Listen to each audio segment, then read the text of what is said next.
So being a doctor, it's a career that you assume for life, right? So it's a calling, it's a vocation. But what happens when you lose your job? So I'm going to talk about midlife job loss from the perspective of being a medic, why it happened, and then what happened next. So why I struggled and how I ended up kind of using it as an opportunity, a silver lining to an otherwise pretty rubbish situation, and reinvented myself. So obviously this video is going to be quite different from my normal educational content. It's a lot more personal, a lot more chatty, and entirely unscripted, so please excuse the occasional and ah. I just figured that there might be someone out there also going through a midlife job loss and something might resonate or it might be useful. And certainly if nothing else, it will explain, dear viewer, how I ended up on YouTube. So grab a brew, tea, coffee, something stronger, pull up a chair and I will tell you my story. So I guess the first thing is a little bit of background. So I studied medicine at university. I went when I was 18. For context, I'm now 50. So I did my first 3 years in Cambridge, home of the Dreaming Spires, which was hugely intimidating. Being a kid from a small town, pretty rough school, first of the family to go to university and then going somewhere like that. It was actually incredibly welcoming and I made some really good friends and they've been friends for life. So I did 3 years there, my final year being an extra year of psychology. I then went off down to London to do my clinical medicine. Could have stayed put, but I thought, I fancy something different. And certainly London in the 90s as a student was a lot of fun. A lot of work, but a lot of fun. So I qualified in 1999, the kind of dawning of a new millennium. And I was basically then just kicked into the deep end of being a junior doctor, now called a resident doctor. So at that time in the early 2000s, it was the norm to do 100 to 120 hour weeks. There wasn't quite the level of supervision that there is now. It was very, very stressful and it was very, very busy. Certainly, I think I spent an entire 6 months with a cold because we never got any rest or recuperation. So once I'd done that and obviously became fully registered as a doctor, I worked my way through several specialties. I did some emergency medicine, I did some medicine, got my medical exams, the MRCP, a little bit of anaesthetics, and I then moved into radiology and thought, this is me, this is my calling. So 5 years as a radiology trainee, I then moved to Toronto and did a fellowship for a year, loved Toronto, and then back to the UK to do my consultant job. Now, consultant-wise, I specialised in cardiothoracic imaging, so imaging of the heart and lungs, particularly the lungs. I was a lung expert. And then later moved into post-mortem imaging, so that's imaging the deceased to determine how they died. And yes, it's a thing, and yes, it's a very interesting thing, and probably one of the areas of my job I missed the most. And it all went horribly, horribly wrong on Christmas Day 2020. I went to bed as normal on Christmas Eve, pretty busy, doing some last minute preparation, woke up on Christmas Day, initially fine. I was looking at my phone because I think I was checking the news or the weather, goodness knows what. And suddenly I got a really intense pain in my left eye and my vision dropped by about half. Everything was just blurry. I mean, I'm short-sighted anyway, even more blurry, and I couldn't see anything. So went into the bathroom, thought, I've probably got an eyelash in my eye or something, or some fluff. Tried to rinse it out. Didn't do any good. My vision was still gone. So obviously, given that I needed my eyes for my job, slightly panicked and got my husband to drive me to accident and emergency, specifically the eye bit of it, where a slightly kind of harassed ophthalmology junior came to see me and had a look and went, your eyes are really dry, have some drops, it should all get better in a couple of days. So off I went, put the drops in, and indeed my vision did come back in about 2 days. But the pain didn't go and it got worse and it kept getting worse. And then my right eye decided to join the pain party and that started hurting as well. And I'm going to compress a really long story into quite a short space of time, but it got to the point where my eyes hurt so much. They hurt 24 hours a day, 7 days a week. They woke me up at night, and it got to the point where even just walking across my kitchen and the breeze on my eyes was excruciatingly painful. So I would just lie in bed for a lot of the day with my eyes closed, because it was the only way I could get any relief from the pain. And that, I will tell you now, is no way to live. It's not a happy existence. So unsurprisingly, my mental health took a bit of a pounding as well. And obviously sleep deprivation compounded that. And yeah, I was housebound. It was a really difficult time. And yes, I did seek help for my mental health, and my GP was very supportive. So yeah, how do you come back from that? Well, the answer is you find somebody who tells you what's going on. And that took me finding my current ophthalmologist. I also have a very good optometrist as well. And I was eventually given the correct diagnosis, which is corneal neuralgia, or neuropathic corneal pain. It's a chronic pain condition involving the corneas, so the clear bit at the front of the eye. The nerves become inflamed through either chronic dryness, although some types of surgery like refractive eye surgery can do it as well. And the nerves become hypersensitive. I heard it best described like an overactive smoke alarm. It doesn't take a lot of dryness for the nerve signals to kick off and tell your brain it hurts. And it really does hurt, because eye pain is one of the worst types of pain you can get.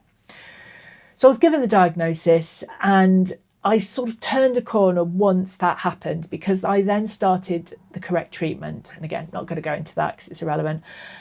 But on that, I made slow progress, but progress to a point, and it probably took about 18 months, to the point where I had stability.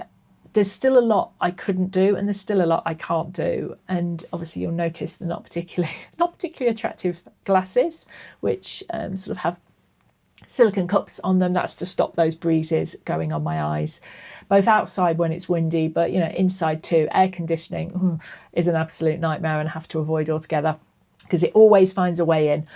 So starting on the correct treatment, I got to a point where I had an existence again. I could leave my house. I started to be able to do more and more things, and started to feel like I was getting somewhere, except when it came to work. I tried to get back to work on a couple of occasions, and it just wasn't happening, because every time I stared at the screens, it made my eyes really, really hurt. And certainly staring really hard, not blinking, looking for tiny, tiny little abnormalities, it just wasn't compatible with my eyes. And it was very frustrating, and I tried, but it just caused me pain, and it made me quite distressed because I couldn't do what I wanted to do. And I went through a very long process with HR and occupational health, and my NHS trust were very supportive, and they gave me a lot of help, and we tried to explore all the different ways of my getting back to work, and nothing really worked. And it got to the point where it was becoming very clear to me and to them that I could not do my job anymore. So I retired on the grounds of ill health from the NHS in August 2023 at the age of 48, which was blooming weird. And at that point, I started to struggle a bit, because all of a sudden I'd lost my identity. When you're a doctor, a nurse, a teacher, one of the vocations, I think it's fair to say it's a little bit more than a job. It kind of almost becomes part of your identity, particularly if it changes your title. So obviously I'm doctor, I'm not Mrs. So it's almost part of my identity. And then when you have that removed, either because you have to choose to step away for the good of your health, or it's taken from you because your health has, as I did, made the decision for you, that's really difficult, because all of a sudden you kind of lose your purpose a little bit. Well, a lot. And I smile and joke about it now, but it wasn't very funny at the time. I also got quite bored and quite lonely. So I live in a small village in rural England, and the social life largely revolves around the school and the church. Now, I'm not a mum, and I'm an atheist, so that kind of ruled both of those things out. And it was just, again, coming out the back of COVID, we'd not really had a chance to sort of settle here and find independent groups of friends, my husband and I, so I didn't really know anyone. I was struggling to drive as well with the eyes, so I couldn't really go anywhere, and I got quite isolated and quite lonely. And now, obviously, working for the NHS, while there are many bad things about it, there's also some good about it. And what's good about it is the friendships and the camaraderie and that feeling of, yeah, it's a bit rubbish, but we're all in it together. And the conversations you have with colleagues, not just, professional conversations about patients, but just passing the time of day, chatting to colleagues in the scan room when you're making a cup of tea, and chatting to patients and, hearing about their life, hearing about their story. And I missed that, and I missed being useful. So being a radiologist, you're essentially being a medical detective. You are telling doctors of other specialties essentially what's wrong with their patient, or a suggestion of a couple of things it might be. And you have that two-way conversation. And so you contribute quite a lot. And from a patient's perspective, I love this. They don't know who you are because you're like the mysterious woman in the dark room at the back. But if I spotted the small cancer on a chest x-ray and said, please do a CT scan, there it is, stuck a needle in it, diagnosed the lung cancer, the patient has it removed by one of my surgical colleagues, sees one of my oncology colleagues, and is effectively cured. And I play a little part in that. That was amazing. And I'm not going to get emotional talking about it. And also humbling, and being able to have that impact on people's lives and they don't even know your name. There's something very special about that, and I missed it. So it's not only the identity crisis of, well, if I can't be a doctor, who the heck am I? There was also the guilt as well. So initially the guilt of dumping on colleagues a little bit and then picking up your work. And also I went to university before you had to pay fees. The taxpayer paid for my education, the taxpayer paid my wage. And now I just walked away from it all. So that makes you feel guilty. And that sense of just not contributing and having a job that had that much meaning or purpose anymore. I really, really struggled with that. And what really, really helped was a lady called Joyce. So Joyce, the health coach, if you're ever watching this, you helped me turn my life around, and you helped me more than you will ever know. So thank you. Thank you very much. So Joyce was an ex-doctor. She had to walk away from the profession due to burnout and just not being able to do the job anymore either.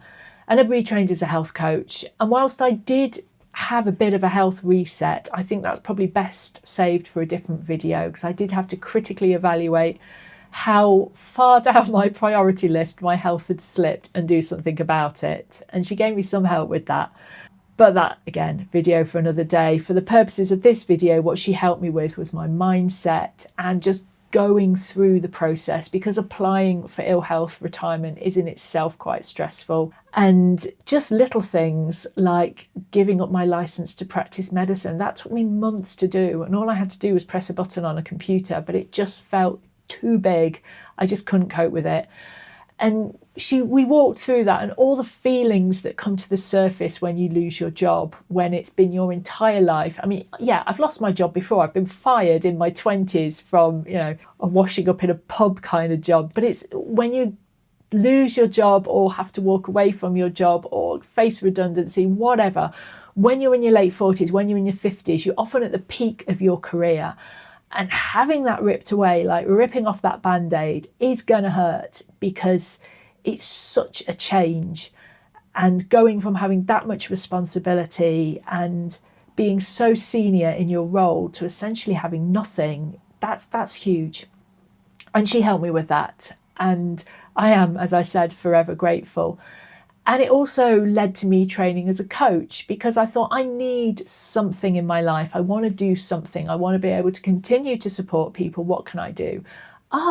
Being a health coach sounds interesting, because it's a talking job. I can stare at a camera. I don't even have to stare at a screen. If I put my webcam on top, all I have to do is stare at a lens. That's not going to hurt my eyes. And I can make notes on paper. I can, at some point employ someone other than my husband to help with the emails. There are things I can do. I can do this. So I enrolled at coaching school and did a 12-month diploma, and it gave me something back where I had some purpose. So going from being an expert to being a beginner again took a bit of getting used to, but I liked it, and it gave my brain something to do. And eventually I was able to push that button and walk away from medicine and say, right, I've given up my license to practice. Because ultimately, I guess it's similar anywhere. You need a license to practice medicine to be a doctor. Someone's asked the question on here, and a very valid question at that. I don't take it personally. Why do you still use the title if you no longer work as a doctor and you're retired? It's partly an identity thing. I've been Dr. Machin for many, many years. Before that, I was Dr. Summerfield before I married. And it feels part of me. And as a title, it's conferred by the degree, not the job. So having the medical degree, MD, you call it in America, MBBS here, or MBCHB, depending on where you go. So that's what gives me the doctor title, much like a PhD does. And I guess I still use it for the same reason as I'm on the GMC register still. You can go search me, you will find me. I'm on the register, but I don't have a license. And I stay on there because it shows I'm a person of good standing. It shows I'm a trustworthy and honourable individual. And I like that. So I'm choosing to stay there for the moment. I may leave in the future. I don't know. I'll see how it goes. So this whole process has led me to have 3 dawning realizations. So the number one is that purpose really matters. And when you retire, or if you find yourself between jobs, finding something that gives you that purpose and that reason to get out of bed, particularly at this age, is really, really important. And I can now say, I've had that identity shift. I am a coach, and I'm proud to be a health coach. So number 2, learning keeps you alive, specifically your brain. It keeps you working your brain. And as we age, we need to use our brain like a muscle. But also, once you get to this age, you're not doing it necessarily for the credentials. I mean, I want to be a nutritionist, and I will be one in, a little over a year. I could just keep working as a health coach, but I find nutrition interesting, and that made me want to learn more about it.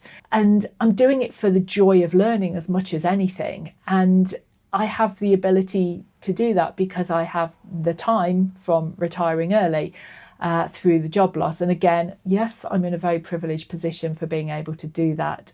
But if you do find yourself in the predicament of having lost your job in midlife, you will have transferable skills that you can do something else. But equally, it's not too late to learn new skills, and it's not too late to reinvent yourself and try something different. And thirdly, I think when you get to this age, and certainly when you start thinking about retirement and retirement planning, even though for me it came quite a long way before I anticipated it, you think about ways in which you can give back as well. And so you have that sense of purpose once you are no longer working. Obviously, I have my dry eye charity. That gives me a sense of purpose. It's giving something back to a patient community who supported me when I was first diagnosed. Obviously, I have my new very part-time job, and I have my studies. So I am learning skills that I can then, put out into the world and help other people. And it's part of the reason, sounds majorly corny, I started this YouTube channel, because I have knowledge. I have the ability to critically evaluate evidence and put it out there in the world, hopefully in a way that makes it easier to understand. So I bring some tangible benefit, and I can give a little bit of my coaching skills and support to my growing community. That, again, is a very strange opportunity, and I would never have done this if I was still working as a doctor, simply because I would want to spend my free time doing something potentially a little bit more relaxing than putting my head on the internet. So would I have chosen this path? No, absolutely not. I loved my job. I love what I do now. I love the sense of freedom, the sense of learning, and all the new opportunities it's brought me. But ultimately, I had to irreversibly break my body to get to this point. So if I could turn back the clock, would I? Yes, 100%. Can I do that? Clearly no, because no one's invented time travel yet. So I kind of got to make the most of it. But what this has done is give me space to rethink and plan the life that I want for myself, and redefine my life and redefine my purpose and role in life. And I guess it's, that flipping cliche, if life gives you lemons, make lemonade. If life gives you lemons, make a gin fizz cocktail, frankly. And if you're in a similar situation and you've either had to walk away from a job you love due to your own health falling in a heap as mine did, or external factors, be they redundancy, financial pressures, you're not alone. I see you. It's not an easy journey, but I guess what I want this video to show is that there is life on the other side. So I hope you found this video in some way useful. Normal educational content will resume next week. And until then, if you have found yourself in this situation, talk to me about it in the comments and let's have a chat. Otherwise, I'll leave a more fact-based video here and I'll see you there.